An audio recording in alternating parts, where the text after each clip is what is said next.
우크라이나, 러시아 전쟁은 전 세계의 주목을 받으며 많은 나라들의 우려를 불러일으키고 있는 국제적 위기입니다. 자포리자 원전의 위험성은 전쟁의 복잡성을 한층 더해주며 전쟁의 확대가 가져올 잠재적인 핵재앙에 대한 국제사회의 두려움을 증폭시키고 있습니다. 이러한 상황에서 휴전과 평화 협정에 대한 논의가 다시 부상하는 것은 전쟁의 미래와 관련하여 중요한 전환점을 의미할 수 있습니다. 미국이 제안하고 있는 중립국위원회의 모델은 한국 전쟁 시 DMZ를 감시하기 위해 설립된 중립국감독위원회에서 영감을 받은 것으로 보입니다.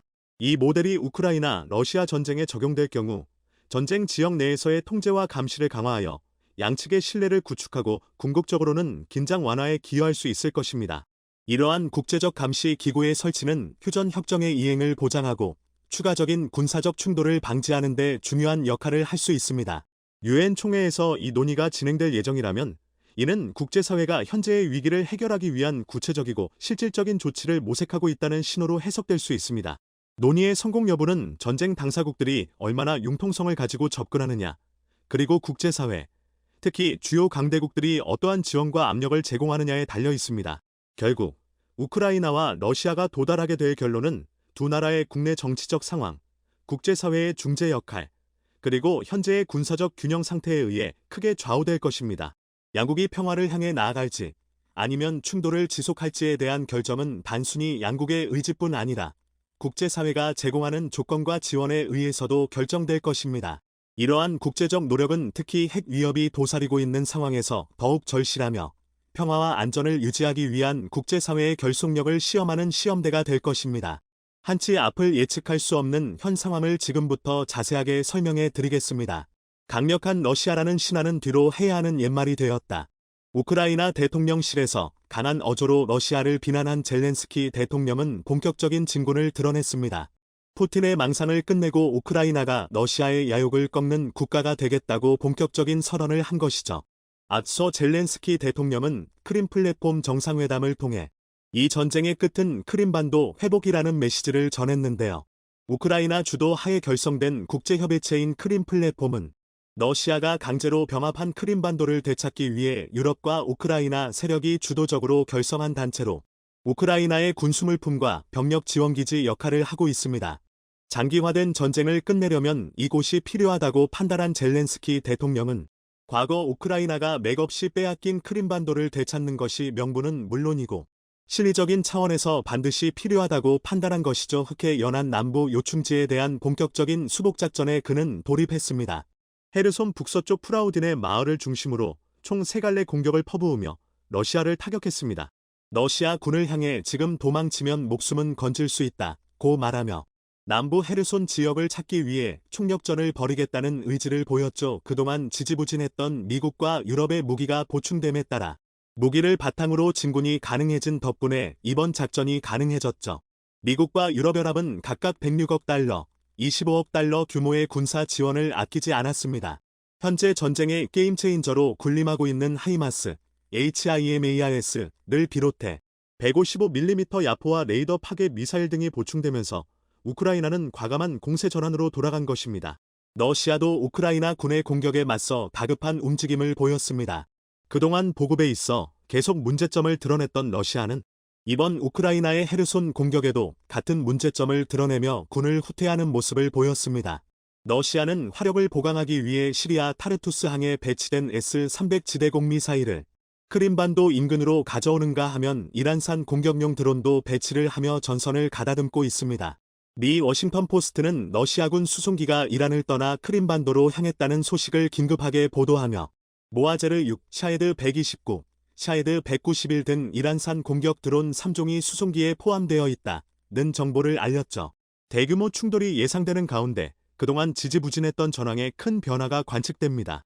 사실상 6개월이 넘는 전쟁 가운데 양측 모두 엄청난 손실을 감수하고 있는데요. 우크라이나 입장에서 이번 공격이 마지막이 될 수 있다는 관측이 나오고 있고 러시아도 이번이 마지막 공격이라는 생각으로 전쟁에 임하고 있다는 보도가 흘러나오고 있습니다.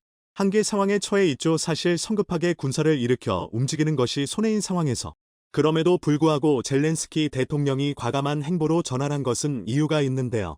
바로 자포리자 원전이 그 이유입니다. 유럽 최대 원자력 발전소인 자포리자 원전을 향해 러시아는 지속적인 포격을 감행했습니다. 원전이 파괴되었을 경우 초래되는 심각한 위험에도 불구하고 러시아는 자포리자 원전 도발을 멈추지 않았죠. 그로 인해 자포리자 원전의 상태가 심각해졌습니다. 러시아의 포격으로 인해 원자로의 일부가 파괴되었다는 소식도 전해지면서 현재 자포리자 원전은 체르노빌 사태에 직면하는 것이 아닌가 하는 분석이 나오고 있습니다.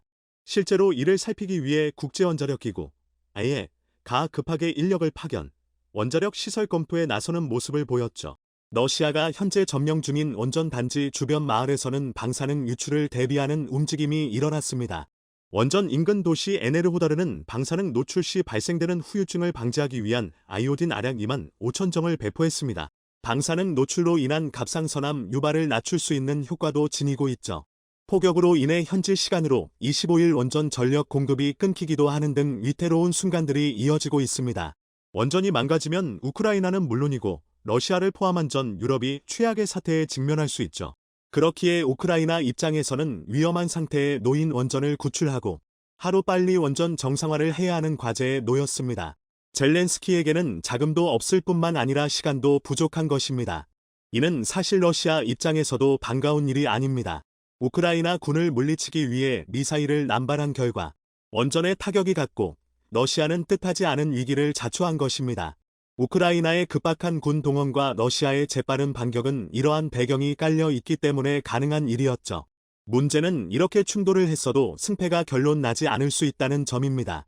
6개월을 끈 전쟁이 년 단위를 넘어갈 수 있다는 것이죠.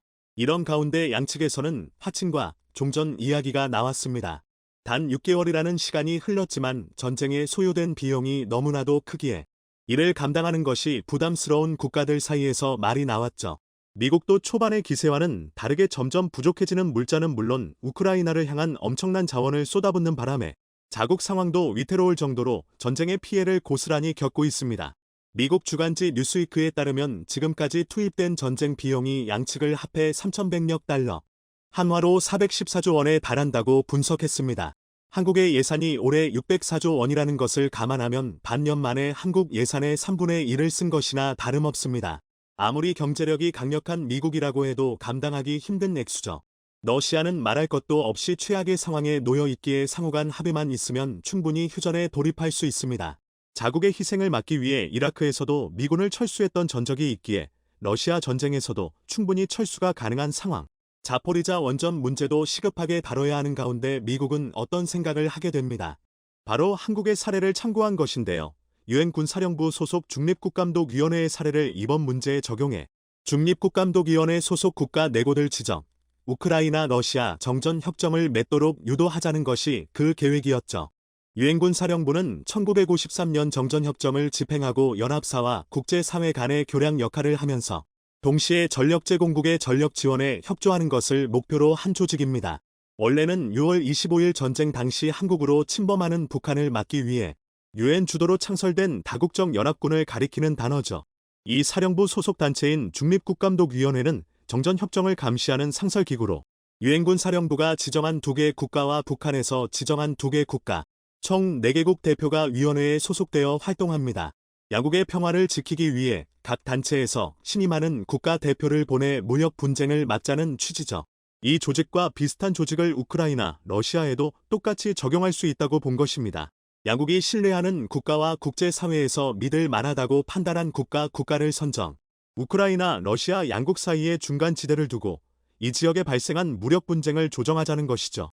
이렇게 된다면 전쟁을 조속히 종결지을 수 있을 뿐만 아니라 퇴각할 명분이 없는 러시아를 설득해 퇴각시킬 수 있다는 점에서 그럴듯한 아이디어라 할 수 있죠. 어느 한쪽이 죽는 전쟁으로 끝나는 것이 아니라 양국이 타협할 수 있는 수준으로 전쟁을 끝내는 것입니다. 자포리자 원전 문제가 시급한 상황에 이런 방식으로 전쟁이 종결되면 원전 수리는 물론 대규모 재앙을 피할 수 있는 길이 열리게 됩니다.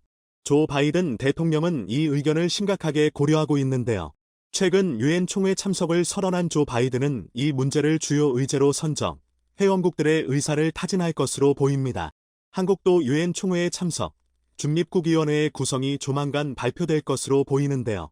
신생 중립국위원회의 구성원으로 이 체제를 직접 경험한 대한민국과 유럽의 대표적인 중립국, 스위스, 오스트리아가 주요 멤버로 참석하고 우크라이나 러시아 전쟁의 협상 테이블 장소로 활약했던 터키도 대상국으로 고려 중에 있다고 하는데요. 사국가 모두 서방 진영과 러시아, 중국 진영 모두 일정한 간격을 유지하고 친밀한 관계를 이어왔던 국가이기에 협상에 있어서 가장 적합한 국가라는 평가를 미국 정계에서 받았다고 합니다. 한국은 신생 중립국위원회에서 의장 역할로 중요한 일을 한다고 하는데요. 그동안 중립국감독위원회의 업무와 진행 상황을 곁에서 봤던 국가이기에 누구보다도 이 역할에 제격이라는 평가가 나왔죠. 전면전을 선언한 우크라이나와 러시아. 현실적인 방사능 위험을 앞두고 두 국가는 조심스럽게 입장 변화를 고려해야 할 타이밍에 도달했습니다. 양국도 뒤에서 중립국위원회 구성에 동의를 한 상황. 중립국위원회 모델이 과연 성공적으로 양 국가의 평화를 가져오는 데 도움이 될까요? 더 이상 무고한 피가 흐르지 않게 중립국위원회의 의장국으로서 한국이 제 역할을 할 수 있기를 바랍니다. 얼마 전 국제해양 전문가들은 한국이 주최한 토론에 참석해 일본의 후쿠시마 원전 오염수 방류에 대한 비판을 쏟아냈습니다. 특히 숀버니 그린피스 수석 원전 전문가는 후쿠시마 오염수 방류는 국제법 위반이라고 정확히 지적했습니다. 유엔 해양협약은 국가 관할권을 벗어난 지역이나 다 국가의 오염으로 인한 피해를 주지 않아야 하는 의무를 명시하고 있기 때문입니다. 또한 도쿄전력 방사선 영향평가는 많은 결함이 있었습니다. 생태계에 미치는 영향에 대한 고려가 거의 없고 먹이사슬을 통한 영향이나 삼중수소 등이 환경에 미치는 장기적인 영향을 평가하지 않았기 때문입니다. 반 히데유키 일본 원자력 정보 자료실 대표도 발제문에서 일본의 오염수 해양 방출은 국제법 위반이며 방출 계획 재검토가 필요하다고 주장했습니다. 그러면서 반 히데유키 대표는 바다에 방류하지 않고 처리할 수 있는 방법이 분명 있다며 대안까지 제시했습니다. 오염수를 정화한 뒤 원자로 냉각수로 재활용하는 순환 냉각 방식과 건물 안 지하수 침입을 막아 오염수를 더 늘리지 않는 방안 등을 대안으로 제시했습니다. 결국 일본은 다른 방법이 있음에도 불구하고 돈을 아끼기 위해 국제법을 어기면서까지 뻔뻔한 계획을 세우고 있는 것입니다. 그런데 이처럼 국제법인 유엔 해양협약을 완전히 무시한 일본이 뻔뻔하게도 2032년 유엔 안보리 비상임 이사국 선거에 출마하겠다고 선언했습니다. 유엔 안보리는 미국, 영국, 프랑스, 중국, 러시아 등 5개 상임이사국과 투표를 통해 뽑힌 비상임 이사국 10개국으로 구성됩니다. 일본은 2032년 유엔 안보리 비상임 이사국 선거에 출마하겠다고 공표한 겁니다. 최근 전 세계 해양을 오염시키기 위해 일본이 저지르고 있는 일들을 봤을 때 유엔 안보리 이사국으로 출마하는 것은 정말 뻔뻔하다고 볼 수 있는데요. 반대로 한국은 최근 유엔으로부터 한국을 배워라 라는 말을 들을 정도로 찬사를 받고 있습니다. 대첸 테링 유엔 환경계획 UNEP 아시아 태평양 지역사무소장은 29일 태국 방콕에서 열린 기후 청정 대기질 콘퍼런스 2023분에서 한국에 대해 다음과 같이 극찬했습니다. 지난 15년간 대한민국 수도권의 대기질은 세계적으로 감탄할 만큼 개선됐다. 아시아 태평양 지역의 다른 도시들이 대한민국 사례를 참고할 것을 권장한다. 서울, 인천, 경기가 함께 이룬 성과는 더 맑은 공기와 그에 따른 혜택을 제공하는데 적합한 정책과 과학적 지원, 재정적 지원이 뒷받침된 조치들이 얼마나 도움이 되는지를 보여주고 있다고 덧붙였습니다. 미세먼지는 더욱 악화되었는데 무슨 소리인가 싶으실 텐데요. 유엔 환경계획에 따르면 2005년부터 2020년 사이 15년 동안 한국은 수도권에서 초미세먼지와 질소산화물 배출량이 감소해 대기 질이 크게 개선된 것으로 나타났습니다. 한마디로 한국에서 배출하는 대기오염 물질은 크게 줄어들었지만 중국에서 넘어온 오염물질 때문에 뿌연 하늘이 유발되었다는 이야기입니다. 또한 한국은 세계에서 유일하게 유엔군 묘지가 있는 부산 유엔기념공원을 새 단장의 평화의 숲으로 조성 중입니다. 유엔기념공원에는 1950년 6월 25일 전쟁 당시 유엔의 깃발 아래에서 헌신한 해외 참전 용사들 중 우리나라에서 전사한 11개국 장병 2,300여 명의 유해가 안장돼 있는데요. 해마다 세계 각국의 참전용사와 유족들이 찾고 있으며 전후 곁에 묻히고 싶다는 참전용사들의 사후 안장도 잇따르고 있는 곳입니다. 이른 고려의 부산시는 유엔기념공원을 유네스코 세계유산으로 등재하는 방안을 적극 추진할 예정인데요. 이런 게 한국은 유엔군의 헌신을 잊지 않고 그들의 희생을 기리고 존중하는 일을 계속해오고 있습니다. 이러한 분위기 속에 한국은 역대 세 번째 유엔 안보리 비상임 이사국 선거에 출마했습니다. 오는 6월 6일 미국 뉴욕에서 열리는 투표에서 내년 1월부터 임기를 시작할 새 이사국이 선출됩니다. 한국은 아시아 태평양 그룹의 단독 후보로 나섰기 때문에 당선이 유력시되고 있습니다. 안보리 비상임 이사국이 되려면 투표에 참여하는 회원국 3분의 2 이상이 찬성해야 하는데요. 현재 투표권을 가진 192개 회원국이 모두 출석한다고 가정했을 때 적어도 128표를 확보해야 하는데 이번에 한국은 충분히 128표 이상을 확보 가능하다는 시각이 지배적입니다.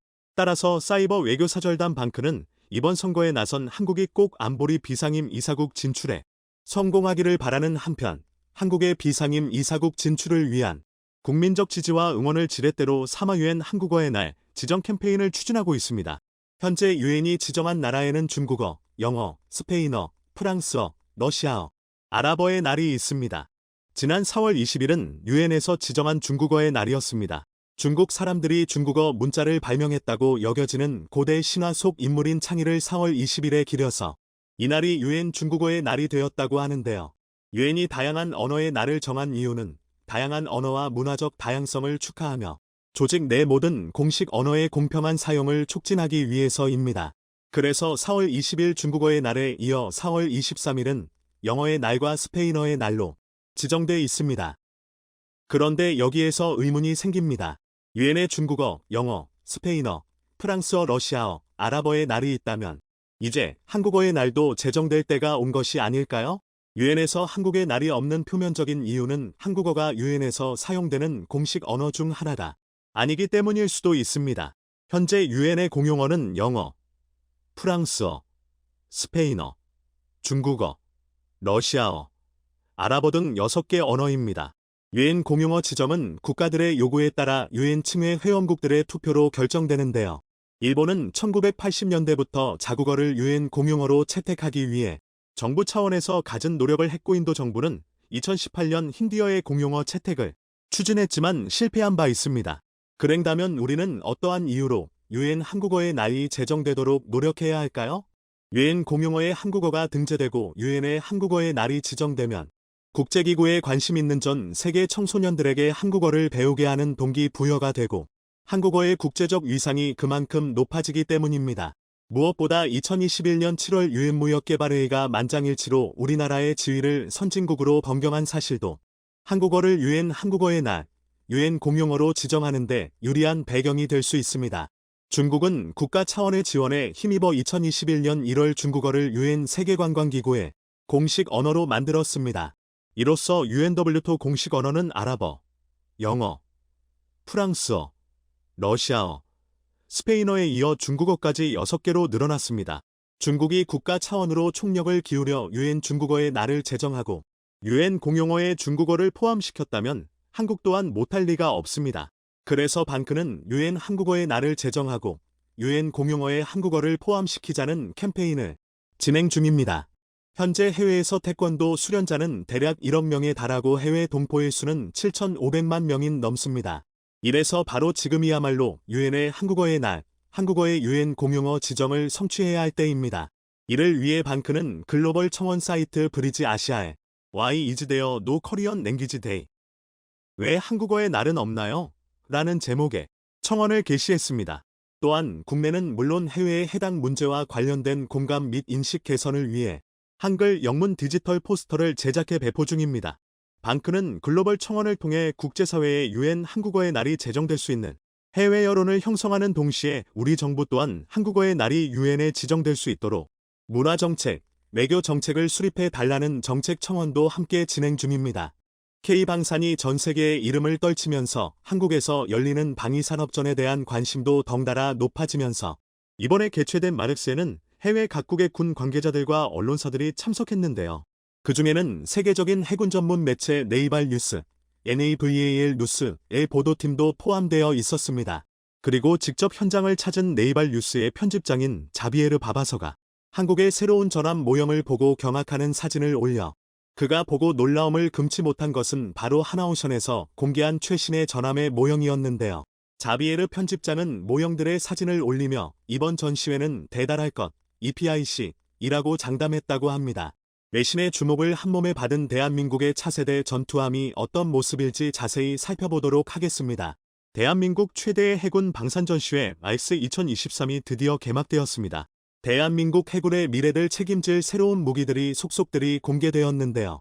역시 가장 큰 주목을 받았던 것은 새롭게 설계된 한국형 항공모함과 차세대 이지스 구축함 KDDX, 그리고 대한민국에서 최초로 구현한 새로운 개념의 전투함, 합동화력함이었습니다. 한국형 아스널십, 합동화력함의 우선 협상 대상자인 하나오션, 구대우조선이 이번 마르스 2023에서 합동화력함의 모형을 최초로 공개했었습니다. 하나오션에서 제안한 합동화력함의 모형에는 그동안 예상해왔던 바를 뛰어넘는 획기적인 설계가 적용되어 수많은 군사 전문가들의 이목을 끌고 있는데요.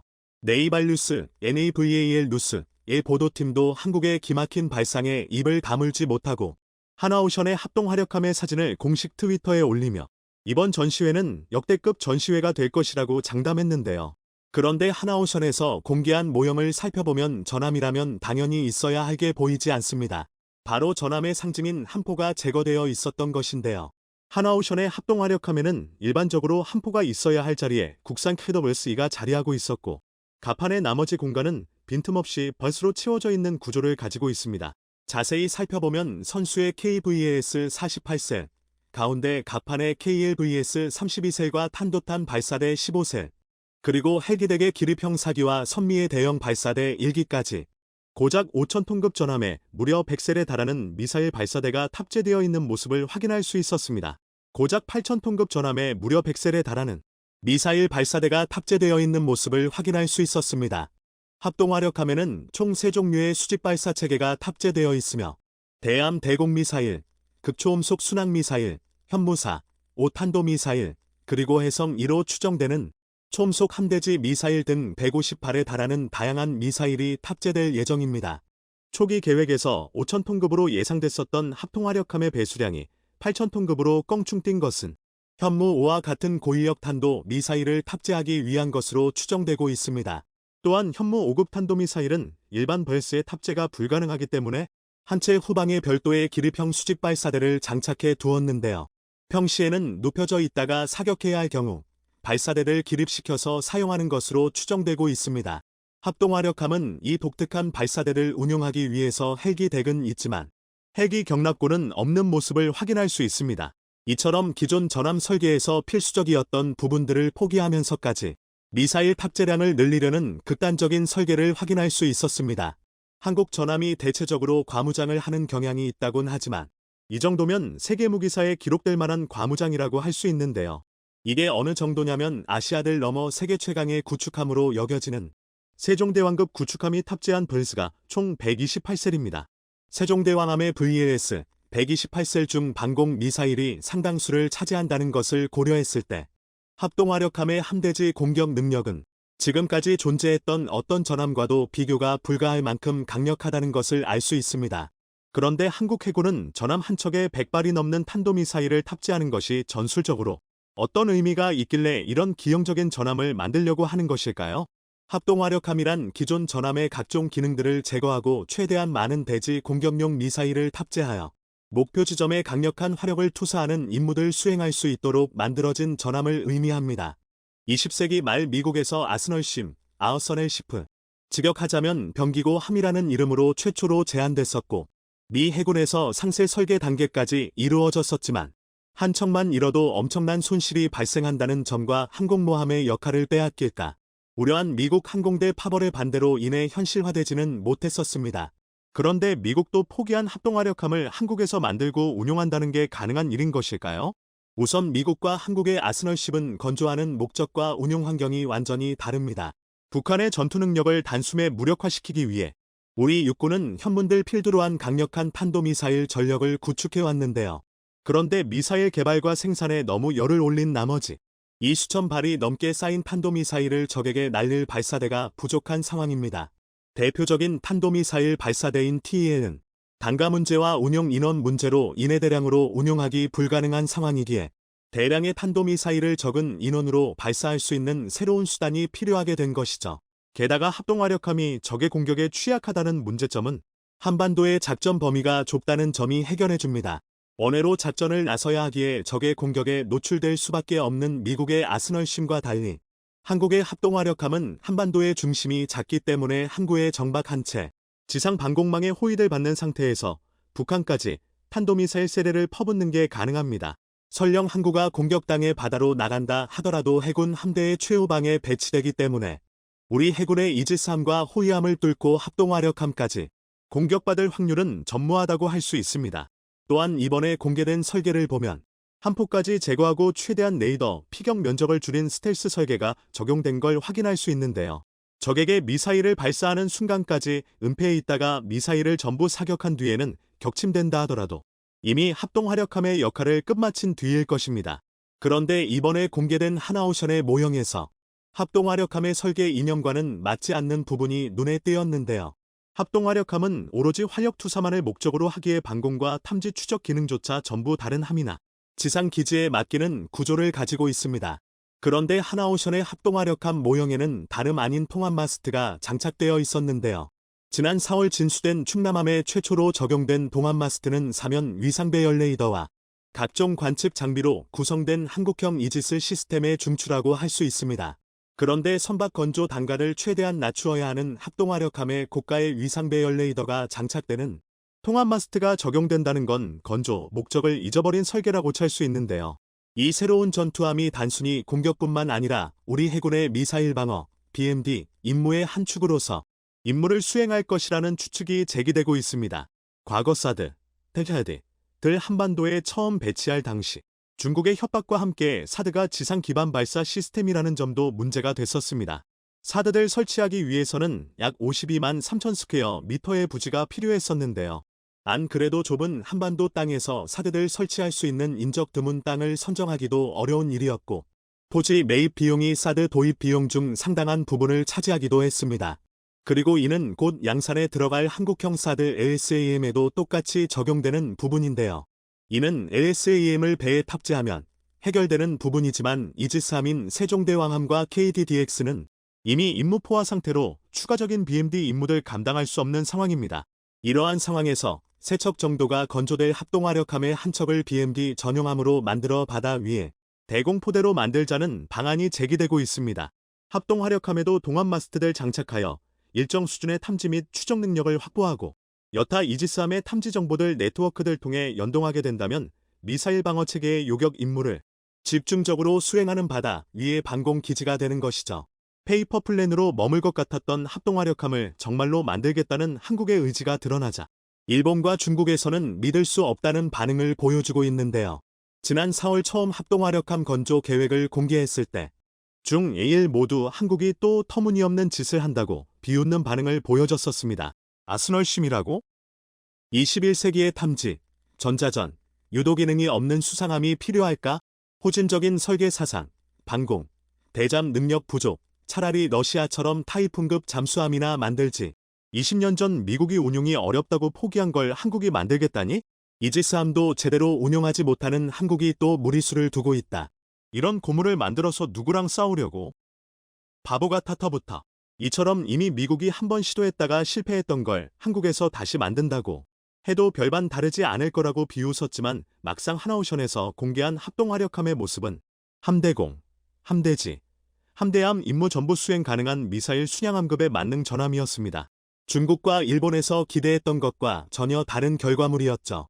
여기에 한국 해군이 전력화를 추진하고 있는 네트워크 동합 전투 시스템을 통해 아스널심에 약점이었던 부족한 탐지 및 추적 능력까지 보완하여 우리 해군의 전투력을 한 차원 끌어올려줄 핵심 전투함으로서 임무를 수행할 수 있을 것으로 기대받고 있습니다.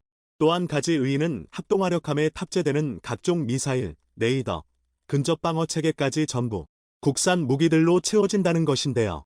웬만한 국가의 함대 하나가 무장할 수 있을 만큼의 화력을 전부 국산 미사일로 채워 넣을 수 있을 정도로 대한민국의 군사 기술력이 발전했다는 걸 보여주고 있습니다. 전 대륙 모든 국가와 비교하더라도 최상위 군사력을 가지고 있는 한국이 더욱 강력한 화력을 위해 모든 수를 동원하고 있습니다. 이번 RX에서 한국 해군을 위한 새로운 무기로 공개된 것은 합동화력함뿐만이 아니었는데요. 마덱스에서 각국 군 관계자들과 외신들을 놀라게 만든 한국의 새로운 무기체계들을 이제 속도는 대한민국을 상징하는 브랜드가 되어버렸습니다. 심지어 미국마저 한 수 배워갈 정도인데요. 대한민국 특유의 빨리빨리 문화, 정확성, 그리고 이들 바탕으로 한 극한의 효율은 6.25 전쟁 휴전 이후 고작 70년 만에 그 무리가 내로라 하는 초강대국들과 어깨를 나란히 할 수 있었던 원동력입니다. 그리고 이 덕에 영영 불가능할 것만 같았던 미국과의 기술력 격차를 극한까지 단축할 수 있었는데요. 특히 전투기 생산 분야에 있어서는 오히려 미국을 뛰어넘어 전 세계 최선두를 달리고 있습니다. 그래서 준비했습니다. 오늘은 KF-21과 FA-50에 적용된 일무이한 대한민국의 놀라운 기술력에 대해 알려드리겠습니다. KF-21이 날아오르기까지 22년, 그 과정은 절대 순탄치 않았습니다. 특히 그 중에서도 가장 힘들었던 건 대한민국의 독자 기술력에 대한 불신과 그로 인한 수많은 반대 의견이었습니다. 당장 지난 2022년 KF-21이 초도 비행에 성공하기 직전에도 독자 개발을 멈추고 외국 전투기 수입에 역량을 집중해야 한다는 보도가 나올 정도였습니다. 하지만 겨우 반년도 채 지나지 않아 KF-21에 대한 세간의 모든 비난은 마치 언제 그랬냐는 듯 자취를 감춰버렸는데요. 오직 압도적인 성능만으로 부정을 긍정으로 바꿔버린 것입니다. 더군다나 KF-21은 음속 돌파, AESA 레이더 비행 테스트부터 무장 분리 시험까지 모든 지표가 예상 밖의 안정성을 보이면서 조기 양산이라는 말도 안 되는 일에 도전 중입니다. KF-21이 대한민국의 기술력으로 만든 첫 번째 전투기라는 걸 생각하면 도저히 믿지 못할 만큼 높은 완성도인데요. 이는 전 세계 어떤 전투기 개발 사례에서도 찾을 수 없는 일입니다. 일례로 미국의 태평양 함대에 도전하기 위해 엄청난 자금과 인력을 때려 부으며 개발한 중국의 J-15는 시험 비행 단계에서부터 엔진과 비행 제어 시스템에서 온갖 오류를 일으키며 아예 양산 계획 자체가 엎어졌던 전적이 있었습니다. 이를 중국 정부에서 무리하게 밀어붙이며 부활시켰지만 지금도 전문가들은 규격 미달의 전투기로 J-15를 평가하고 있는데요.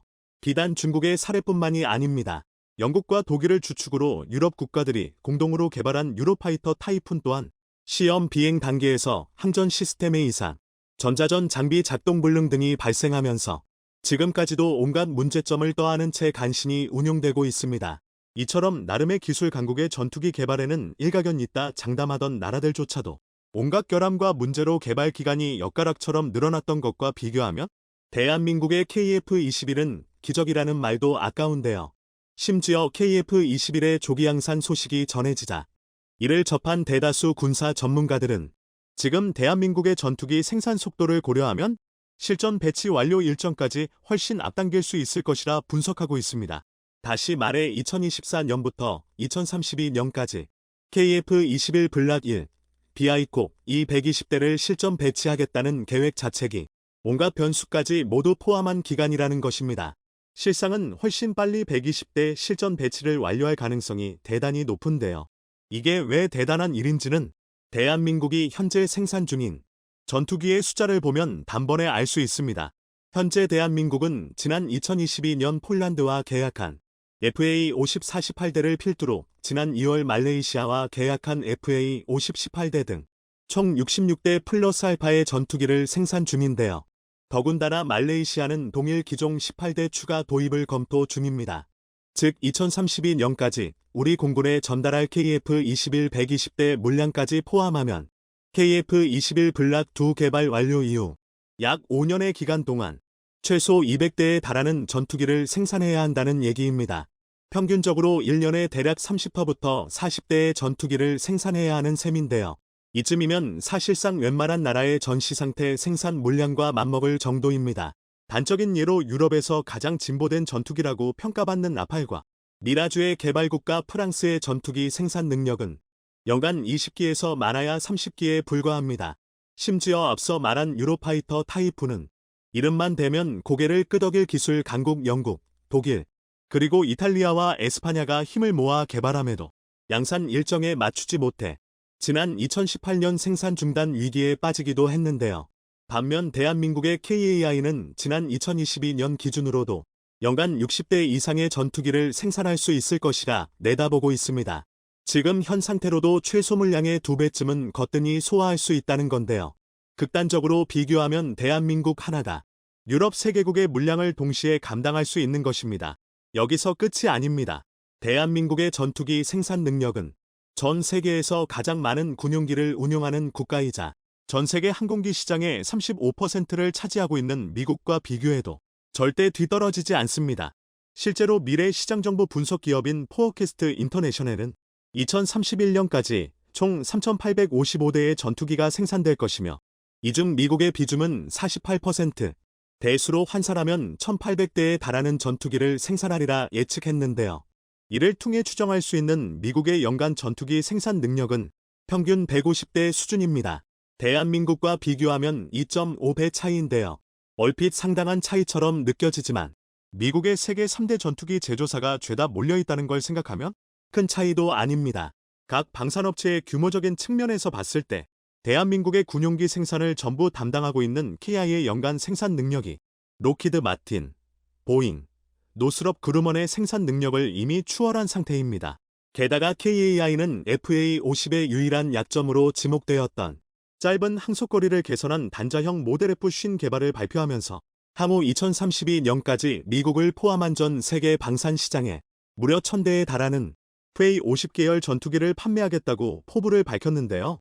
전 세계에서 전투기 기술의 정점은 아직까지 미국이 분명하지만 적어도 생산 속도만큼은 대한민국이 독보적인 자리를 차지하고 있습니다. 그리고 최소 반세기는 먼저 전투기 개발에 뛰어들었던 다른 나라들을 대한민국이 앞지를 수 있었던 건 고정관념을 깨트리는 도전이 있었기 때문입니다. 바로 불가능이라 여겨졌던 자동화 시스템을 도입한 건데요. 흔히들 전투기를 세상에서 가장 비싼 수제품이라고 얘기합니다. 그 이유는 초음속으로 기동하는 전투기에 30만 개에 달하는 부품이 대부분 수작업으로 조립되기 때문입니다. 게다가 전투기에 들어가는 배선을 모두 하나로 이으면 무려 3만 미터에 달하는데요. 조종석 끝부터 날개 끝까지 온갖 첨단 장비가 빼곡히 들어차 있는 전투기는 거대하고 섬세한 초고성능 컴퓨터나 마찬가지입니다. 이러니 전투기의 부품이 수십만 개에 육박해도 컨베이어 벨트 같은 자동화 설비를 사용할 수 없는 건데요. 문제는 또 있습니다. 전투기 조립 과정의 가장 큰 특징은 용접이 아닌 리벳과 볼트만을 이용한다는 점입니다.